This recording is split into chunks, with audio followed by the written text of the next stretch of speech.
નમસ્કાર, હું Rinku Prajapati public Indian ન્યૂઝમાં આપનું સ્વાગત કરું છું। શરૂઆત કરીએ આજના સમાચારની। આણંદ જિલ્લામાં તાપમાનનો પારો વધીને 38.5 ડિગ્રી પર પહોંચ્યો। આકાશમાંથી વાદળો હટતાની સાથે જ આણંદ જિલ્લામાં કાળઝાળ ગરમીની શરૂઆત થઈ છે। મંગળવારે આણંદ જિલ્લાનું મહત્તમ તાપમાન 38 ડિગ્રી સેલ્સિયસને પાર કરી જતાં બપોરના સુમારે જિલ્લાવાસીઓએ આકરી ગરમીનો અનુભવ કર્યો હતો।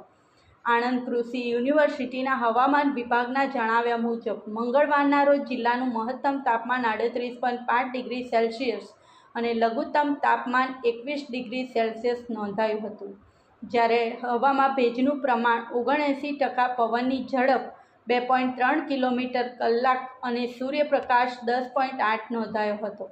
વેસ્ટર્ન ડિસ્ટર્બની અસર ઓછી થતાં મહત્તમ તાપમાનનો પારો ઉંચકાયો છે અને આગામી દિવસોમાં મહત્તમ તાપમાન હજી ઊંચું જશે અને જિલ્લાવાસીઓને આકરી ગરમીનો સામનો કરવો પડશે તેવી સંભાવના હવામાન વિભાગે વ્યક્ત કરી છે।